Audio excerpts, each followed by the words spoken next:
if I leave for a few days and come back, she's like rubbing all over me and talking to me and stuff. Yeah. Wow. So she's got emotions. She's got attachment issues for sure. It actually makes me feel special, if I'm not gonna lie. You get like a cat sitter, or you just let her chill out here? I just let her chill, and I didn't even know that was controversial at all until I told somebody at my work, and they were like, "Oh, I can't believe you leave your cat alone." Well, I was gonna know. I mean, cats can like they can sort of, they can just survive on their own. It's not like a dog. Exactly. But I think they do get like lonely. Yes. I think it's just that emotional part. I think they'll chill, they can eat and do nothing. But I think I actually think she enjoys the peace. That's my theory. She actually likes it. If the dog is gone, I guess it's she's like, actually, this place is great. I'm going to hold it down. I'm going to hold down the fort. And then when everybody gets back, they're going to be thankful that I'm the cat that held it together. That's what I'm hoping she's thinking. And I think that is because she's cool when I get back. She's not like, why'd you leave me? It's just like, dad. It's like that type of thing.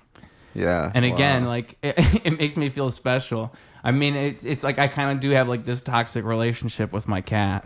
I want her to freak out when I leave. I think that's a lot of people and their cat. And then like when you walk out and the cat's at the window, like meow, like begging you to not leave. Well, I think we all have a toxic relationship with our pets. With our cat. Cats in particular, but I think dogs too. I think people have toxic relationships with their dogs. Sure. I would definitely argue that. Sure, that's fair. I remember one time there was a girl I wanted to date, and she said to me, like, she couldn't spend the night at my house because she had to be at home for her dog every single night. I mean, I'd feel bad if I left my dog.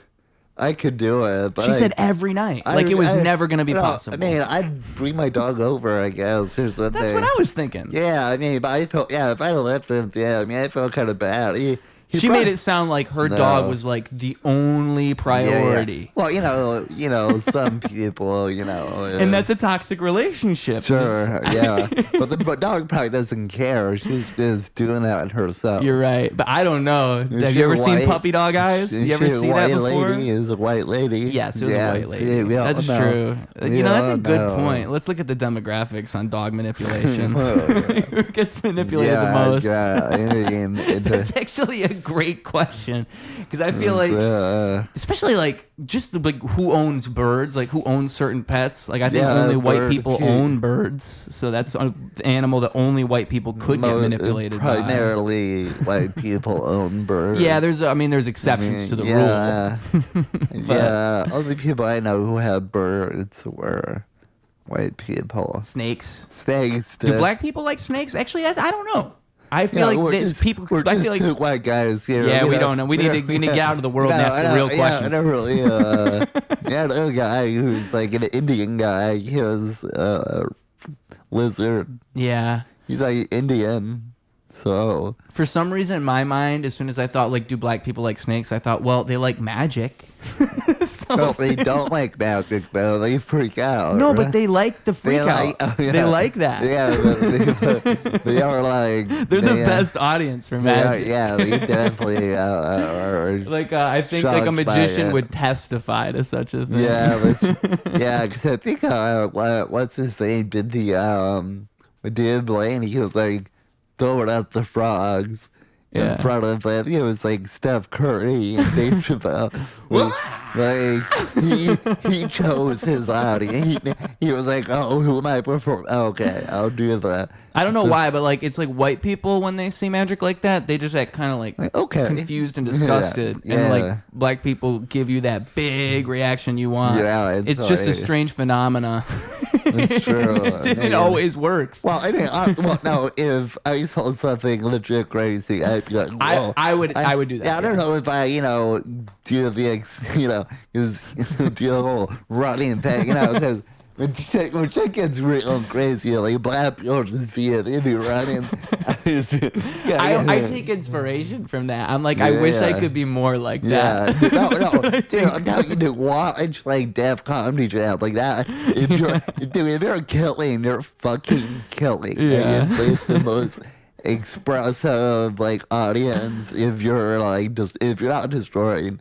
It's like the other way around. Yeah, I've had someone try to explain it to me before, like it's just like your personality is so much more important in that type of environment. Yeah, like your personality becomes so much more important than the jokes even themselves. It's like just selling yourself is like what really makes them go crazy in that type of place. Yeah, which is different. Like, it is kind of different of a crowd. Sure. Well, but I don't know. I've never seen you've been at a Def Comedy Jam, or are you just talking about watching one? No, I mean, it's like a TV show. Yeah, because I can't imagine being there. I don't know if they still do Def Comedy. Maybe they do. You're right. But I don't know. Yeah. When was the prime of Def Comedy Jam? It's like the 90s. Yeah, it's an 90s thing. Yeah. It's been that long? Yeah. For some reason, I was thinking like the 2000s. I mean, it was still going on in the 2000s. Yeah. But I think it started, the 90s. Do you know, was it on like a certain channel? Do you remember? I think Def Comedy Jam itself was like an HBO thing, but then you have Showtime and the Apollo. I think that was on, syndicated. I think it was on, I guess I never watched it. I imagine it was like I was in the audience. Also, I was like 8 or 9, so I don't know if my parents were put it on at Showtime at the Apollo, but Showtime at the Apollo, was that? I'm thinking Showtime and HBO are the two different. Well, it's not the channel. The show is just called Showtime. Yeah. At the Apollo is kind of similar. I don't know if it was just comedy, but yeah, you go out there to the crowd with either be for you or against you. So they could boot you off and stuff. And it was at the Apollo Theater. I see. Yeah. And out there, I don't think the crowds maybe not as crazy, but Comic View on BET. I think those are the top 3 black stand-up comedy shows. Yeah. So I used to see Comic View. That was BET. And that was again the 90s? Probably around 90s, 2000s. They have had a little. That one they had lasted a little bit longer. I think maybe. See, my like 1998 perspective. I think the first comedy show I saw. Know the 90s. I know none of these. Like what I'm thinking of is when I saw the show. I think it was on VH1 or they did Yo Momma. They did a Yo Momma show. Oh, no, I think that was a MTV show. Oh, you remember it? It was with Omar. Yeah. They're like, they would go home, go around to different. Yeah. Which I still think is a great concept. Yeah, I think it was. I remember it was a fun show. That was like my intro to the. And then I guess I had seen like Next and all those other like shows they would do. Yeah, they had a lot of shows like that back in the day. But that was my. I didn't even get to see the comedy boom of like the 90s when that happened. You see like the tail end of it. I guess like Mad TV was on around that time. Yeah, I don't think I watched it when I was younger. Okay, so. It was on. Yeah, that shit was on for like 15 years or something. Yeah. So it was around and stuff. So. And then, so with HBO, I was going to say that would probably be connected to when HBO was the big thing that would get comics popular because it was specials on HBO in like the late 80s. No, I didn't actually grow up with HBO. We did not have an HBO subscription. But yeah, I have an HBO special.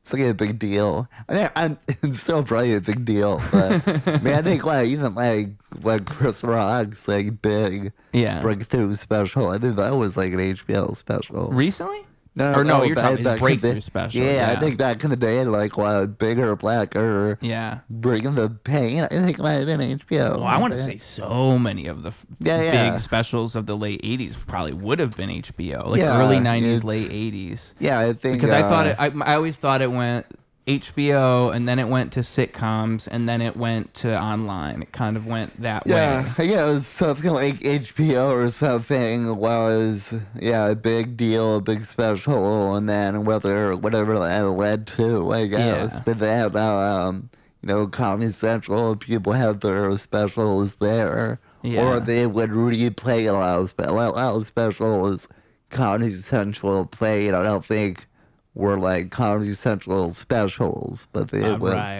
like show like Cat Williams. They would always show the Pimp Chronicles, the Blue Collar Comedy Tour. Do they still show specials on there? I don't think Comedy Central does anything. I think they're playing South Park for like 48 hours. It's like every cable channel shows like 3 TV shows. I forgot the reality where Comedy Central showed specials until you said that. Not only specials, they had like TV shows. They had actual TV shows, and now... Well, now it's like, I just read that they're going to stop showing Ridiculousness, which actually is kind of crazy. What are they going to show instead? Wait, that MTV has been showing that nonstop for 8 years. It's been an 8-year marathon. I think they said like the contract is up and they're not going to show it anymore. That's what it said. I mean, maybe it's just like they're teasing us. Ridiculousness built that network in the 2020s. That's all they show. I mean, like that's like the example. That's what's so funny about it. Is this one of like the prime examples of a show that's always on that one and Impractical Jokers? Yeah, like that's probably a big one. They're always on. Yeah, like no matter what, it's just somehow on. And it's actually kind of mind-blowing. Like, I wonder how much revenue a show makes when it's on that. It's basically taking up 18 hours of every day. I mean, it's weird. So, I don't have cable or anything. I watched Ridiculousness for a little bit. It's a fun-ish show. It works. But the problem is, it's like, it's kind of just like a YouTuber that's just making like endless content at a certain point. Like it's the same exact thing. Yeah, it's one of those shows they just like watch videos. It's reaction content. It's not really anything groundbreaking. It'd be like if this whole time we just kept pulling up videos and just watching them. That would be like, that would be Ridiculousness. Yeah, I don't want to say, I mean, Tosh pointed out they made it different. Like that was it was more original. But, which I want to say, even when he did that wasn't the first time someone had done that template, but he did it his own way. Yeah, because there was something like, was it the soup, man? The soup. I don't know if you're too young. Yes, I remember that. Well, there was the original soup, Talk Soup from the 90s. Yeah, I didn't know about that. So then that got canceled for a little bit. Then they brought it back with Joel McHale. That was like his first big thing. Before Community. Before Community, it was the soup guy. Yeah. The soup guy. Yeah, I loved the soup. The soup was awesome. I'd watch the soup all the time. And it kind of laid the groundwork for all those other shows, because I don't think that template was really there before then. Yeah. Wow, I never thought of it like that. It was like Talk Soup. That was the original name in like the 90s. Mm-hmm. The thing, I forgot how long they canceled it for. And I think that wasn't Joel McHale then. No, that was like he would have been like a kid. They had Greg Kinnear. Everybody knows him. Yeah, he's an actor. There is a couple hosts. I can't remember all of them, but I think Greg Kinnear was like the OG host. Yeah. Now he's like a successful actor now. But anyway, they brought it back from like mid-2000s, and it was on for a long time. I really liked it, but and the soup but I think if it was on at that time, that must have been when YouTube was just getting started and clips this was like right when, before that, you had like Family, America's Funniest Home Videos, and that's the closest possible thing. Where now it's the same thing as watching stuff on social media, but back then it was like people actually did send in videos. I mean, I think America's Funniest Home, I think it's still on. It is, but now it's like stuff you just grab from social media. Like they're just sending you could just send them a clip right now, probably. That's what I mean. You just like upload it. I don't think you back then you had a tape. Yeah, I don't think you sent your tape in. It's just a different thing. It's crazy. I don't think anybody. So I'm trying to think, like, I'm placing the soup.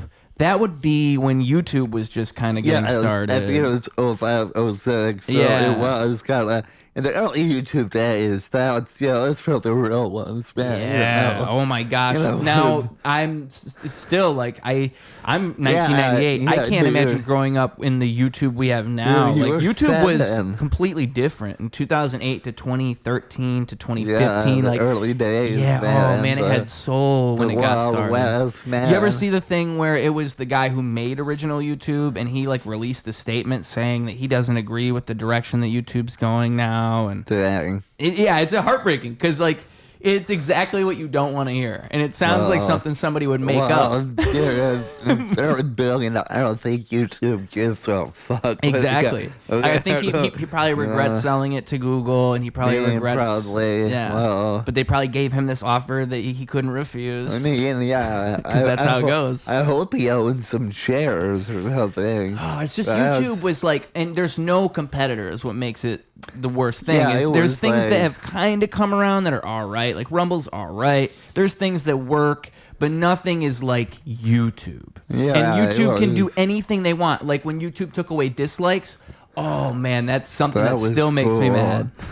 Because they're never going to bring them back. You wanted the dislikes. Yeah, because why would you get rid of dislikes? There's no reason. Like their reasoning was, their reasoning is, well, we just don't think we think it creates like a toxic environment if you have dislikes, and it's actually going to be a better environment. But I think the real reason is that if you look at any like news thing that gets posted, any like Jimmy Kimmel clip, they all get massive dislikes, and people just won't dislike things if there's no dislike bar. So if you get rid of the dislike bar, but then if you get rid of the dislike bar, you get the most lewd comments. Yes, exactly. But honestly, there's probably still like lewd comments with it's especially if we don't like it. That's the internet, dude. People are gonna say mean, terrible shit. That's what the internet was founded on. And the internet is also founded on like dislikes. Like it's actually, I think it's a valuable thing. It's like the internet forums. Like the forum Reddit, you just have. I mean, I don't think it's cool, but it's like, get it, my main point being though, like you can't even if you like it, you don't like it. You have no say because YouTube can just do it, and then like everybody reacts. But in the end, it doesn't matter because YouTube's just going to do whatever they want. That's fair. YouTube has no competitors; they have no reason to not do things. I know. I guess there's tried to been other competitors, but nothing is quite like exactly. I wish they had real competitors, like people who like had the pull of a YouTube. Vimeo is never gonna. You're right. Vimeo is another one though, but it's not YouTube level. No, but I've seen like filmmakers, they've told me like, I guess if you upload stuff, maybe it was BitChute, but I want to say it was Vimeo, where if you put stuff on there, the quality is better than it would be on YouTube. Like it just looks better. Which is, I think it's all related to bit rate and all that. Yeah, don't quote this. They might allow nudity. I don't know. They have seen some videos in the past. You might as well, if you're competing with YouTube, you might as well just say, upload whatever you want. We have no limits. Don't do anything illegal, and you're good. Eventually, maybe YouTube will allow like a butt or something. I think butts might sometimes get allowed. That's a good question. Are butts on YouTube? I think I've seen a butt on YouTube before. That's like in back when TV, like also of the 90s, it became a thing. Some shows would show a butt. It was on at 10 p.m. NYPD Blue shows this guy's ass, and it was like groundbreaking. I remember seeing stuff on like after 11. I can't remember what channels it was. But you would like hear a swear word that you don't normally hear. Exactly. So like it actually throws you off when it's like 11:30 p.m. and you hear fuck on TV. So technically, I believe between like late at night, you can do that. Which I think the whole rule is stupid. Like you go to another country, in like the UK, they just swear on TV. Like why? That's true. What are we, like kids don't, are we pretending that kids don't hear swear words? Are we pretending that we live in a world where we can like shield children from, like everyone has a phone. Like kids hear swear words. Like there's no way. That's fair. They all know. Zero way that a kid's not going to hear a swear word. But that's how I could see how you can make the argument that there shouldn't be swear words. I just think it's stupid because like I think most other countries don't even do it. I think you can just say whatever you want.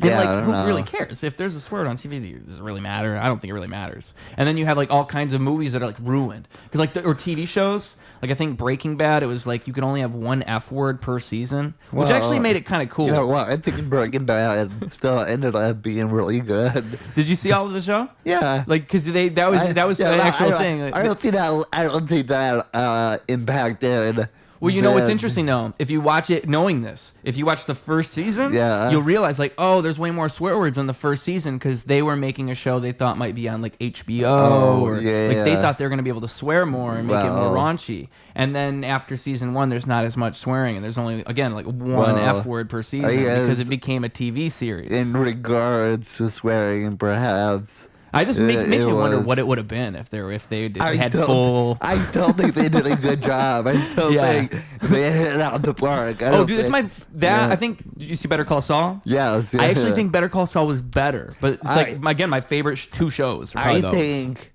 Better Call Saul wasn't as much crazy shit. It wasn't as exhilarating. It was more like stuff happened, but I think Breaking Bad was really over the top, and Saul has got like the thinking man's Breaking Bad, Well, and I thought that was interesting that they even managed to do that because the whole idea of making a prequel is such an impossible idea. So the fact they made it distinctive like that, and it is also to make a prequel where.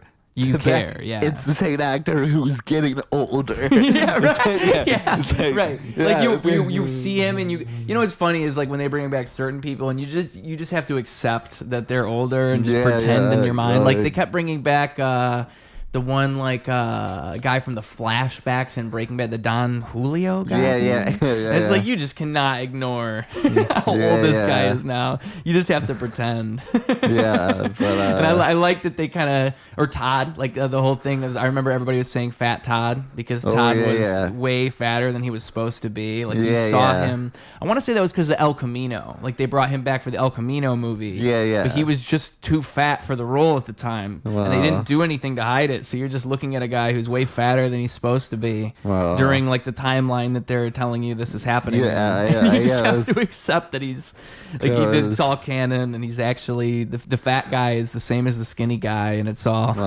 And so I remember so many Fat Todd comments. As Fat Todd was a big thing at the time. Yeah, which El Camino. El Camino, I think, is the weakest of all the things they did post Breaking Bad. It's still good. It's just kind of like okay, you didn't have to. It's like a movie, The other ones are 7 seasons. As we speak right now, they're doing. Do you see that Vince Gilligan, the new trailer, just released for the Pluribus, like Ray Seahorn show? Yeah, it's on Apple. Yeah, I saw it. I wish it wasn't on Apple streaming because I don't have that. But I remember when they announced it. At the end of Better Call Saul, like it's been in development since then. They said they were going to do a show, and it was just going to be her, and it was a whole original series inspired by X-Files and all this. So it's supposed to be more like a sci-fi show, but it takes place in Albuquerque. Well, the guy who, the guy behind it, he wrote for that. Exactly. So, Because Vince Gilligan, it was X-Files, and then it was Breaking Bad. I'm pretty sure. I don't think there was anything in between. Yeah, I think it was, because that's how they found Bryan Cranston was a guest star on an X-Files episode. Yeah. And during that time, most people were just stealing from Malcolm in the Middle. And people were like, what do you mean this guy is going to be no, this guy is too. And I remember because I used to be like, I think Breaking Bad is the only show I've gotten seriously obsessed with. And I watched that episode once.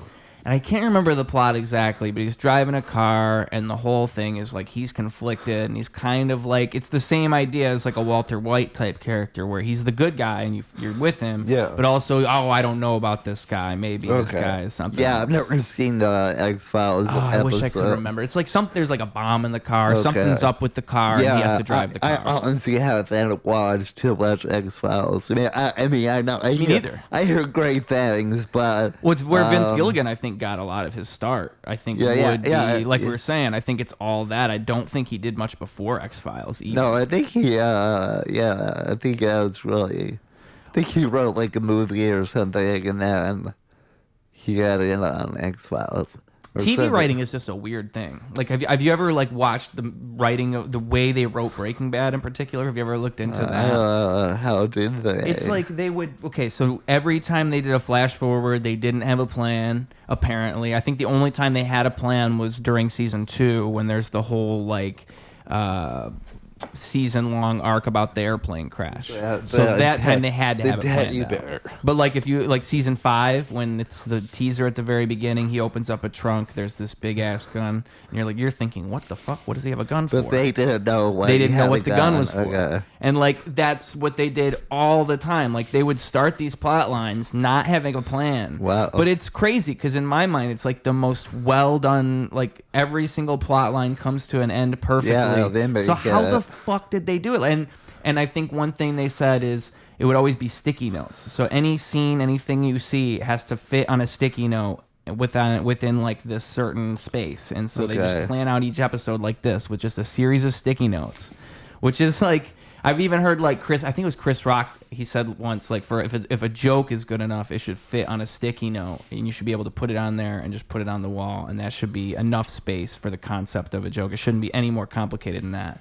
So I feel like there's like that is a good rule. Like if something's good enough, you should be able to put it on a sticky note, and then you should just be able to assemble it like that. It shouldn't be complicated. That's fair. And but it just blows. Breaking Bad, the best show I think of all time. They wrote that way, and then Better Call Saul, the same thing. They didn't have a plan when they're showing you all this stuff with Chuck. They didn't know what the fuck Chuck was gonna be. They just kind of randomly do all this stuff. Did they know that his illness was fake, or were they kind of going with it at first? That's a good question. I would guess that because I think they had to know, because I think at the very beginning it's like episode 5 or something when they're at the hospital and the doctor kind of proves it. They had to know at that point. Because she's kind of showing like Jimmy at that point, like, hey, I know this is fake. You know this is fake. Are we all gonna play along? Yeah, his brother. God, he's such a fucking dick. I hated his brother. And I still haven't seen This Is Spinal Tap, but that's way different.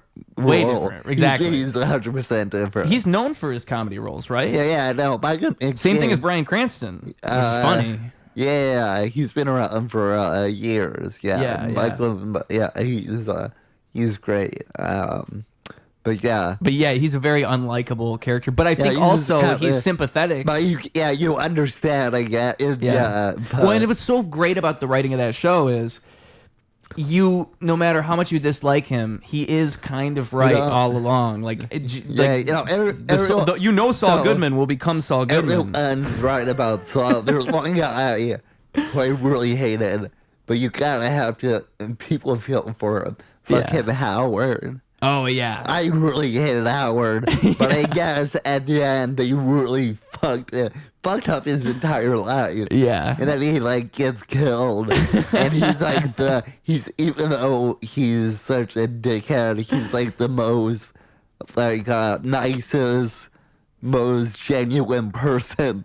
That and you don't think they're gonna go that. You don't think the show's gonna go that far. If you're watching, you're thinking, no, they won't do that. It's you hate this guy. He's a dickhead boss, but in reality, Saul and what's her name are terrible people. Well, and that whole episode leading up to that was so good because you have this whole thing where.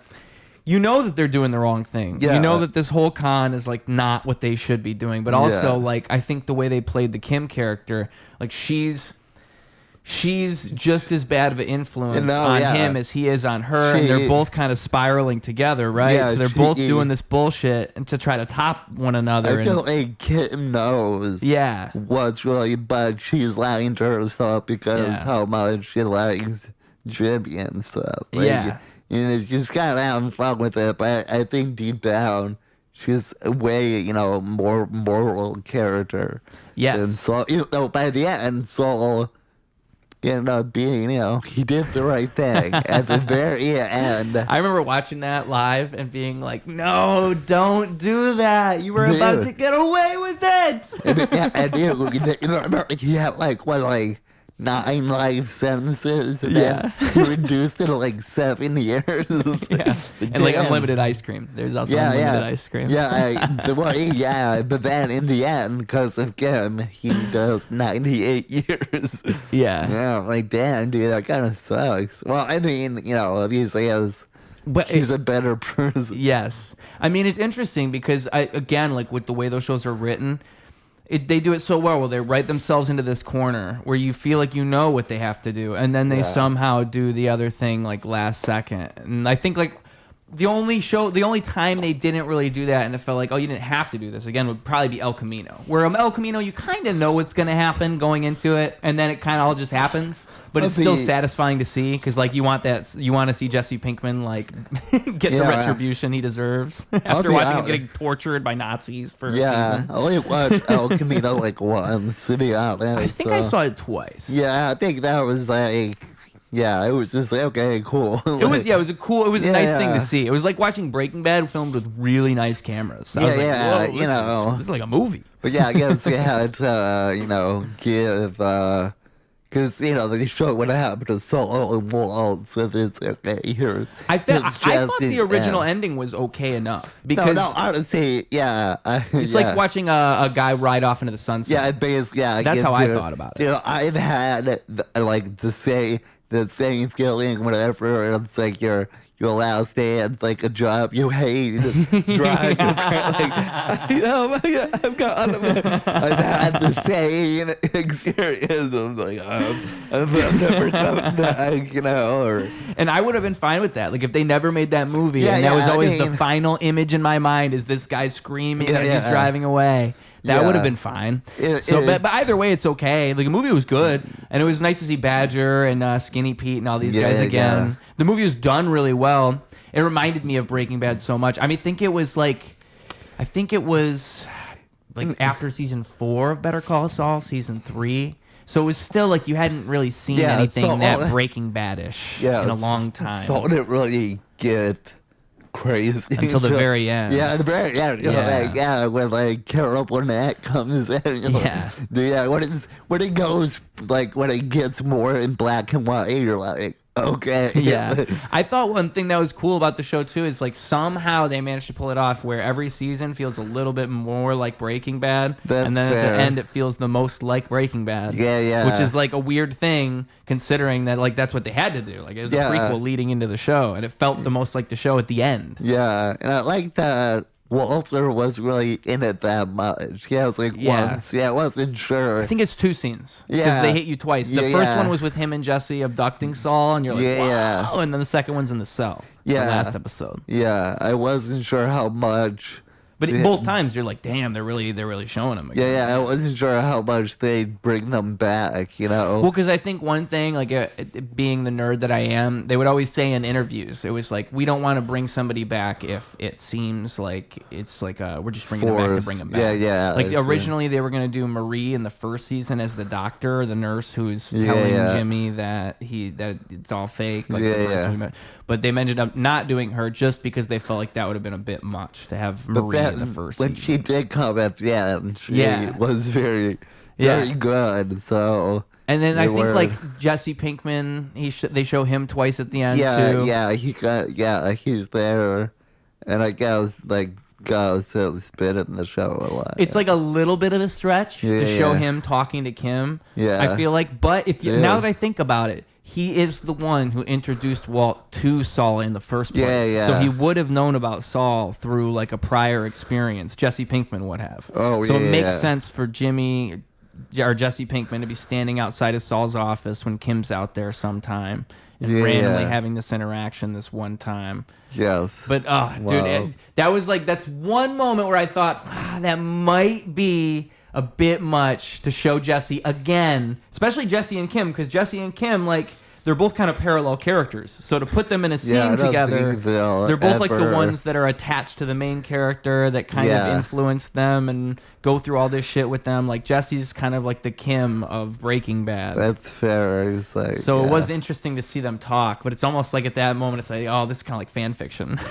Almost, yeah, I guess I can Almost.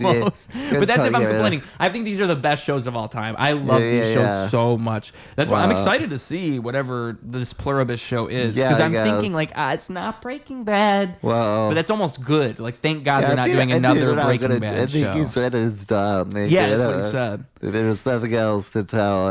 Everyone's dead or in prison. My fan fiction Breaking Bad show that I've made up in my mind that you could do is you could bring back, because the kid of Andrea, he survived. I'm forgetting Brock. Brock survived. So you have Brock in this, like, going into this criminal world, and he's like entering this criminal lifestyle that he was not supposed to be entering. And then you have Jesse Pinkman, like, sending him subliminal messages from Alaska, like he's sending him these things in the mail, and he's like, but he doesn't know it's Jesse Pinkman, but you as the viewer know it's Jesse Pinkman. So and if you're watching Brock, and it's like the first few episodes completely unconnected from Breaking Bad, except maybe like a character or two, kind of like how they did Better Call Saul. But then, like, you know, towards the end of the season, maybe you have Jesse finally shows up. Because he wants to protect Brock, because that's the only reason Jesse would ever come back from Alaska. The Nazi guys will go towards. Oh, see, now you're onto something. Well, because the Nazis would come back for revenge.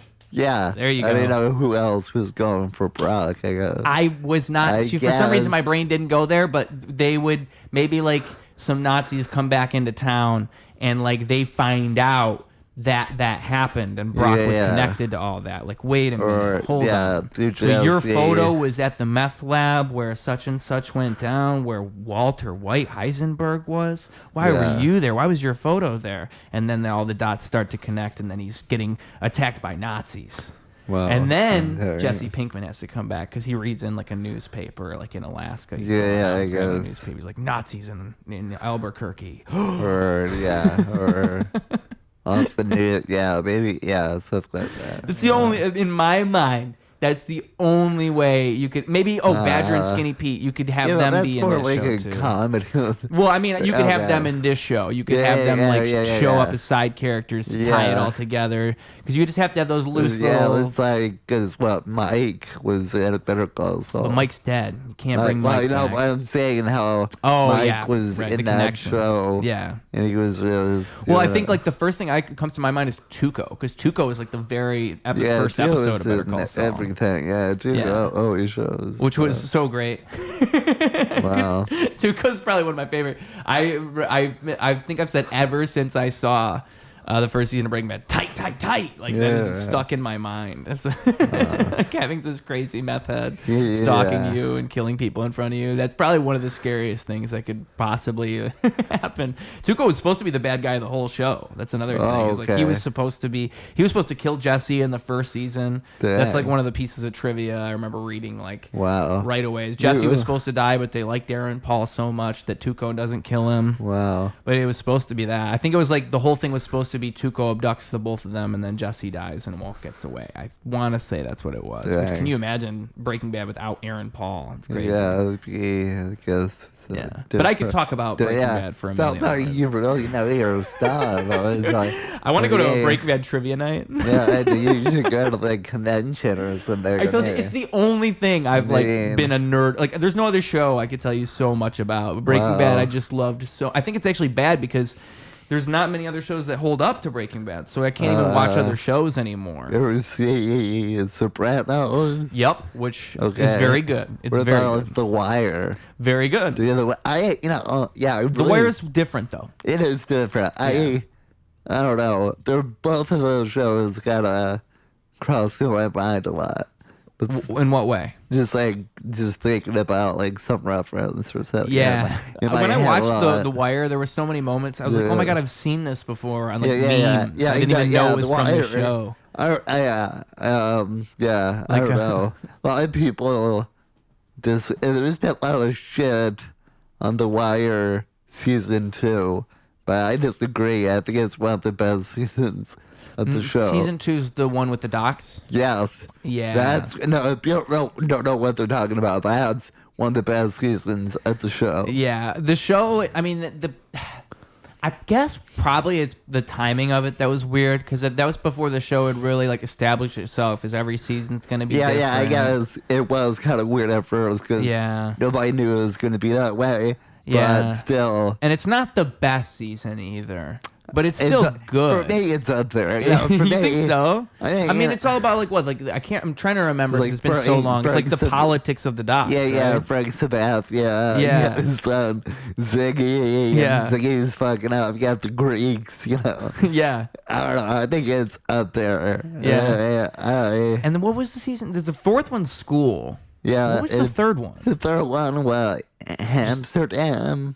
Remember they the drug. He's been drug legal, and at the end they're just fucking over.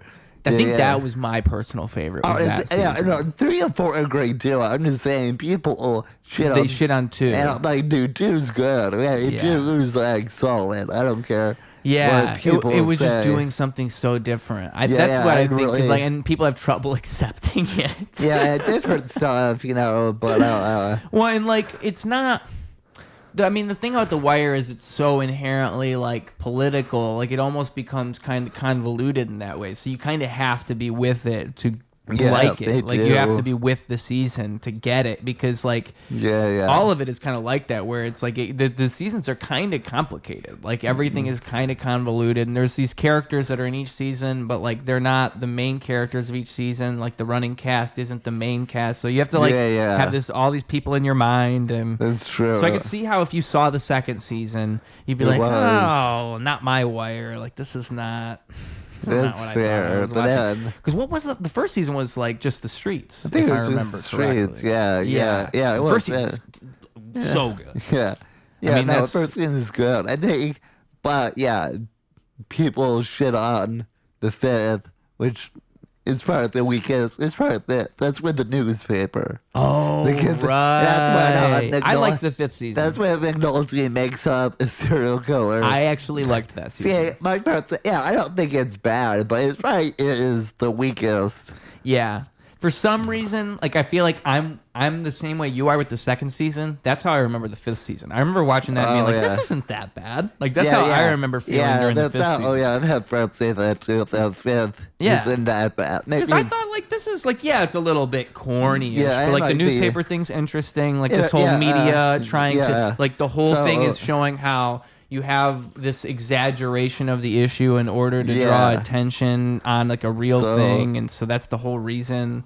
But it is kind of like a weird misdirect for the show. Yeah, I've heard the guy the creator, like hated the Baltimore Sun so much. He made that season just to shit on them. That's what I heard. I already had something in that. I actually worked there or something before. I already hated the... What's the guy's name that made The Wire? David Simon? Yeah, right. Yeah, so I heard... I think he worked there when he was young, and he hated it so much. He made a whole season just trashing them. So I mean, the whole show is kind of just like dissecting each different part of like why these areas are like this. Like it goes from this place to this. Like the schooling one, I think, is the one that hits the hardest, just because. Yeah, it's like it really makes you think about like it's like a cycle. Like these kids go through the cycle, and that's why they come out of it the same way. Yeah, I mean, it's just fucked up. Like, how do you even fix a problem like that? Like these teachers are there trying to fix it, and they can't fix it. They become a victim of the culture itself. Dude, what's the name? Buddy, he gets fucked over twice. He did a hamster and they shut him down. That he's in school, he actually finds a way to connect and help kids. They shut him down. So, I can't. You really just. Because I mean, I really think that's such a it is such a nuanced thing, and that's what The Wire did so well. Is it shows you like it's not as easy as just going in and helping. Because even when you do that, you get fucked up. There's no like if I could go be a teacher in a bad area in Chicago right now, but I don't think that would be the best way to fix the problem. That probably put me in a bad position. Definitely. But shout out to all those people doing that. Yeah, I don't know if I would either. Because it's just, oh my God, like it's like a war zone at a certain point. Like it's actually crazy. And the cycle will always continue. Like of these people who you grow up in this environment and you have no good role model. You have no people pulling you out. And things are just kind of shitty. So everything is just going to be shitty and that's what you think. Yeah, that's the story you see. Yeah. Yeah. So, I guess. I mean, The Wire, I think, is like the best. It's more depressing where. Really when you put it that way. When you dissect it, you're like, yeah, I guess this is all kind of, Well, I guess The Wire is like the only show I think that really even like does that in a way that really I think presents it realistically. Because I don't think I've ever seen even any other like media, like any movie, anything that really makes me like. That I think makes it presented like in a human way like that, where you can kind of show it to people and be like, this is what it's actually like. Happy ending. Yeah. Right? Sometimes in like those inner city school movies, it's like, this guy made it through, this guy made it. They passed the test, but The Wire is like, the kid went to the streets. Like at the very end, there was like a kid who's like friends with the teacher, but then he ends up. Well, you know what that makes me what comes to my mind is it Omar? What's the main guy's name? Well, yeah. I don't know why I forget his name. The man, dude. Omar. Yeah, the fucking man. So, I mean, spoiler alert, as if we haven't spoiled like 10 other things by now. But when he dies, that's just such a random scene, and it's just the same. It's the same thing. It's like. Yeah, this character has this legacy and all this story, but he just gets shot by some random ass kid inside of a store. But then after he dies, you hear people like talking about like a folk hero. So even though his demise was, not as epic. Yeah. Stories live on, guys. And it's just a way you wouldn't expect a show to do that. You would expect a show to have this big moment. The top. It's kind of like the way the Sopranos ended. It's just black. You're like, what? It's kind of like shit like that, I guess. I heard about the Sopranos. I heard my friend told me you have the viewer perspective, the killer perspective, and at the end, Tony's, because he's dead. That's how I had it. I don't know if that's true, but that's how someone explained it to me. So I've watched all of The Sopranos except the last season. But you know what happens, right? No, you're the first person to ever say the words to me. How do you not know? I've managed to dodge it for this long. You should have fucking said. I didn't know how far you were going to go. But it's okay because it's still ominous enough to me. Because it sounds like it's a vague ending, and I've always understood that it's a vague ending. And I've always understood that The Sopranos' ending is a controversial ending in that it's vague. But I don't know anything more than that, so whatever you just said to me is all the more that I know. Oh, never mind. Okay. I won't say anything else. From my end, dude. It's not like you see it the whole thing. When you say I see The Sopranos, except the end. It sounds like you saw the entire I know. show. That's what it sounds like. I don't know why I stopped right there. It was like one of those things. When you said that, you should have added it in the end. He's like, I've seen the whole except the last, except how it ends. I don't know why. Because I literally, the last thing I remember from the show is like Steve Buscemi dying and being like, whoa. Okay, that's where. Because that's the end of the second to last season. I think that's it. Yeah, I guess that's part 2 or whatever. Did you see? Wait, what about? I don't know Chrissy's fate. I don't know how it ends with Chrissy. Vito? Do you know about Vito? I think so. It's been a while since I've seen it too. That's why it's like it sucks because I can't even watch the final season. I have to watch the whole show again in order to really. Okay. You think I should just watch the final? Because I feel like I'm not gonna get it as much as I watched this whole show like 6 years ago. I guess I fucked up. I can't tell you not to watch The Sopranos. I'm gonna watch the final season. I'm gonna watch the final season to not like waste another 10 hours, 20 hours of my life. In case someone accidentally breaks it to hell. Yeah, like just now. Yeah, like I did. The way you made it sound like, oh, this guy knows The Sopranos. But well, it's like one of those things too where I never I can't blame people for spoiling things. I always tiptoe around spoilers. And to be fair, it's been 20 years. Exactly. It's been about 20 years. I can't blame guys just saying it's been 20, it's like. I was really telling you, not even to tell you spoiled it, but just to tell you I can't contribute to the conversation because I wish I could. I wish I could tell you my opinion on The Sopranos ending because It sounds like it's a good ending. It sounds like The Sopranos actually had a good ending, and most TV shows don't. Like we just watch it and see how you feel it. Whenever you get there. I'll send you a message. Yeah, see how you feel about it. Yeah, a lot of people may not like it, but I'm not gonna say anymore. I'm not gonna say. Okay. I'm really surprised you have not been swelling. It's pretty well-known ending. Like, it's very... Well, the last thing I remember, too, I guess now that I think about it, is I remember Tony was in the hospital. Yeah. But they were... Was that the last season? No. Yeah. I can't really remember, to be honest. What happens in each season sometimes gets mixed together. Yeah. I'm not sure which season Ralphie dies. That might be season 3. Yeah. When they cut off his head. he beat that prostitute to death. It was like to the point when people were like, hey, that wasn't cool, dude. Like, why you stripper? It wasn't a prostitute. You beat that. You remember? Yeah. The stripper. Yeah. Ralphie sucked. I hate Ralphie so much. Oh, Ralphie was didn't he beat his wife too? Wasn't that a big thing? Is he was always abusive towards his wife, but it was when he beat the stripper that they had to get rid of him. I think, or something. Like he killed the stripper, or he beat the stripper, and he was already a problem. But then that was when they couldn't. He was just like an asshole. He was really, he was the blonde guy. Yeah. Like stupid hair, and he was such a dick. Yeah, he was an asshole. So. See, what's funny, too, is when I saw The Sopranos, I watched Goodfellas afterwards, and I also watched The Godfather afterwards. Okay. And it was so weird because it was like you're kind of watching it backwards. Like, you're seeing these things that inspired The Sopranos. But like, there's so many little things inside of The Godfather where it's like, oh, they did that in The Sopranos, but they were doing that because they did it in The Godfather. And literally, like...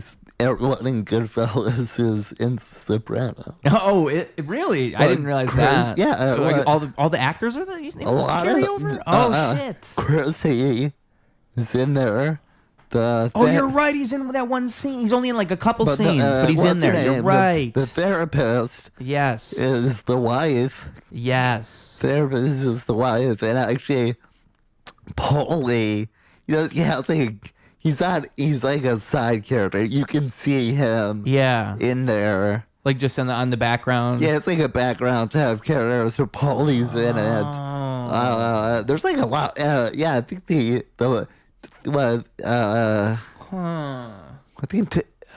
one of the moms. Yeah, there's a lot of bleed over from Goodfellas and The Sopranos. Because with the Godfather, the two things. I mean, Gabagool, you cannot notice Gabagool, but also the horse. Like I didn't realize I had known about the horse thing my whole life. I just never saw it. And it's funny because like in The Sopranos, it's like they dedicate a whole season, a whole few episodes to a horse, and you just fucking know something's gonna happen to that horse because of how inspired this show is by The Godfather. You're like waiting for something to go wrong with this fucking horse. It's never a good sign.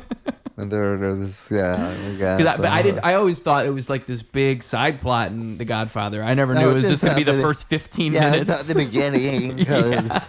That dude was like pissed off. The other dude was like getting pussy or something. It was like... Well, also, and I read that's a real dead horse, which is crazy. I did not read that shit. You would never... I mean, that's like the 70s. I know that shit. Right? That is even crazier. Isn't it crazy?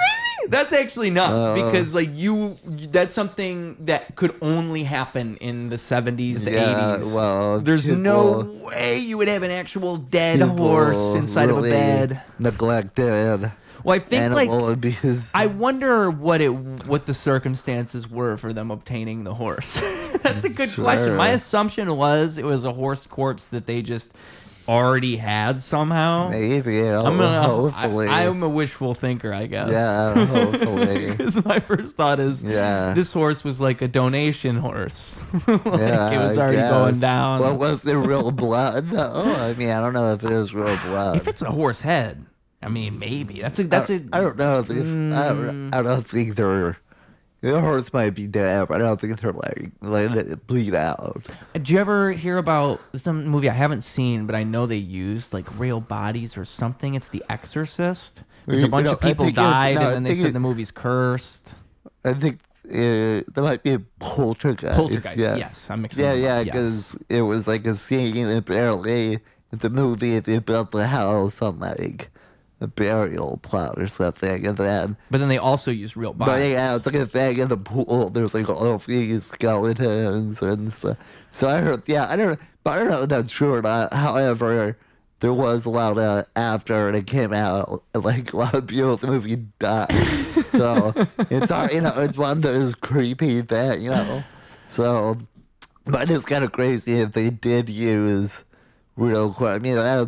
I mean, like, I wouldn't put it past, especially like the 80s, the 70s, the 90s, even maybe, to like use a real corpse, a real. But I would think a lot of them in the scene. We're talking like 15, If they could like make it happen, if they could get the money to do it, they would probably do it. I don't see why not. It's like, oh, it's going to be more real. It's going to be more real. Like, if you were in a boardroom and you were talking about getting a real body or a fake body, you'd probably be the guy on the side of the real body. You'd probably be like, come on, guys. It's going to be on a movie. If it's the 80s. I think, like, as soon as, like, the 90s and the 2000s rolled around, you're not going to see any more real, dead anything inside of a movie anymore. But, like, it was, like, there's certain directors, like Jodorowsky, if you've ever seen any of his movies. He's, like, known for having wild movies. But he's, like, his movies go crazy too far. Like, there's one movie I think he killed an elephant for. Like, it's like stuff you just is wrong objectively, but it's also just crazy it even happened on film to even think they killed a fucking elephant for this movie. Like, what a different world we were in the 70s. Because, like, now you would never even think of doing such a thing. Like, killed an elephant? Yeah, I can't remember what the movie's called, but there is a movie where an elephant dies. There's like some stage act he did in his career where he threw live frogs into the audience. He just threw a bunch of frogs into the audience, which is like, on paper, a fun idea. But when you actually execute upon such a thing, it's probably not a cool thing to do. Yeah, it's kind of freaked out. But again, this is the 70s. That's my whole thesis here is like, I don't know what was going on. Like, I don't know why we just did random shit with animals in the 70s. I don't actually know. We kind of came around at some point in the 80s to 90s. Animal rights weren't really a thing. I guess I didn't, like, I never really put in perspective, like, how much animal.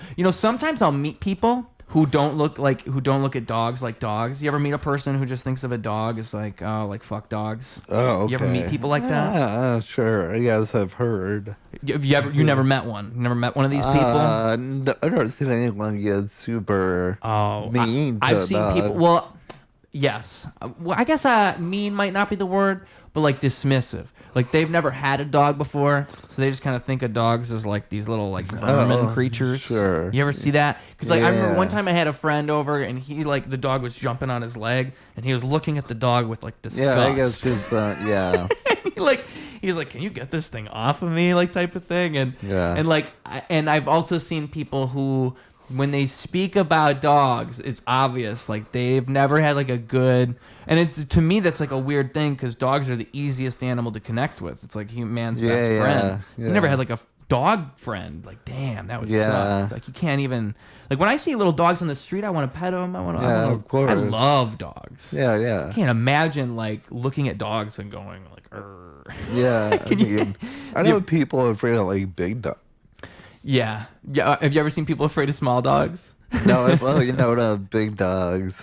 I've seen people who are like so traumatized by dogs, like even my dog Oscar. They'll see a tiny little dog running at them and they'll freak out. He's a big dog, that's rational. I get it. They don't like you. But like a Chihuahua, like rearing its teeth, like you should know that thing is not gonna. You could just throw 1 foot at that thing. Yeah, they get really small. You can. The Chihuahua is not a threat. It's just making up for it. That's why the Chihuahua does that. I guess a lot of small dogs or more. But big dogs, dude, big dogs will kill you. A big dog, you should be afraid of big dogs. They could if they wanted to, I guess. If they wanted to, for sure. You think your dog could kill you? I don't think he could. I think I've actually thought about that. He's medium-sized dog. If the kill switch engaged and he was just, it's time to kill me, I don't think he could do it. He's like, yeah, 'cause he's not super big. Yeah, I'm imagining like the movie The Happening. If you've ever seen that, like my dog just becomes homicidal. Like it just smells something in the air. But he's trying to kill himself then, right? Well, I guess it's like The Happening. You're the human he's trying to kill. Let's say it's like, let's just flip the concept. Your cat's going to try to kill you too. They just come for me, right? They're going to team up together and end up killing you. And if that happened, I think I would. Well, the cat actually would probably have a better chance than the dog. Because if she just came at me kill mode. She's got all her claws. Teeth. Like she could just go for my jugular. Yeah. She could just go jump at my head and just attach to my head and then rip with her teeth. That if I was a cat and I was trying to kill, that's what I would do. But like Oscar, my dog, he would probably not know what to do with himself. He'd probably like jump at me and just try to bite. And at that point, I would just punch. I would probably just start throwing. I'm just thinking realistically. About this. Okay. Like if I was in a defense position, in a defense mode, my dog's biting me. I know he's trying to kill me. This is like kind of like a zombie situation because it's kind of the same logic. It's like you don't want to kill your loved one, but also your loved one is a zombie. Trying to kill you. Yeah, because it is like a fucked up thing to think, but at the same time. Like, every time you're watching a zombie movie, you're thinking, just kill the zombie. Are you stupid? It's a zombie. It's not your brother anymore. It's not your brother. Yeah. But if it was your brother, you probably would be, like, hesitating to kill the zombie. Fair. You wouldn't want to punch your dog. Because that's true. I don't want to punch my dog in the head. Yeah. But if he's, like, coming at me like that, maybe I have to. And if it's my cat, dude, you don't want to fight a cat. I think I've said this before on record. You could fight a dog, but if you had to fight a cat, you don't want to fight a cat. Yeah, they kind of way more flexible and way more sharp. Sharp is the claws and the teeth. I just feel like a cat is more built for combat. Yeah, for combat. Yeah. Yes, it can definitely take you out. Whereas a dog is like. Especially a smaller dog. It just only has so much at its disposal. That actually is something I've thought about before. Dogs versus cats, like in a fight. Because I would rather fight a dog than a cat, for sure. I don't even think it's up for debate. I don't even think it matters what cat. I mean, it looks like a kitten. What about what dog? Well, that matters. Well, yeah. That clearly matters. Chihuahua. Like so I would say up to mid-sized dogs. Like anything like pit bull, fuck that. I'll take the cat. If it's like a pit bull, I'll take the cat. Even if it's a puppy pit bull, fuck that. That's true. They still got the lockjaw. Dude, have you ever seen the inside of a pit bull's mouth? No. Oh my God. It's like a shark. Oh, it's like the same as a shark. Like they are built to bite shit off. I saw this video. Sometimes you go on these gore websites on 4chan. You see like a gore thread. You're like, I guess I'll watch some of these. Sometimes you do that. You're right. Sometimes you do that. I saw it was this Mexican woman, and it was this pit bull in a cage, and the people just fucking freaking out, and the woman's like, no, and she sticks her finger out like saying no. You bite it? The dog just bites the tip of her finger off, and then she's like walking away like, oh, no mames, and that's the end of the video. It's like, holy shit, the dog just bit her tip of her finger. Because one, it reminded me of when I watched like The Walking Dead forever ago, and they had a scene where like somebody bites a finger off. And then the writers were saying, like, you could bite a finger off just like you could bite a carrot. And that's like a fun fact. I think you really have to go down hard, though.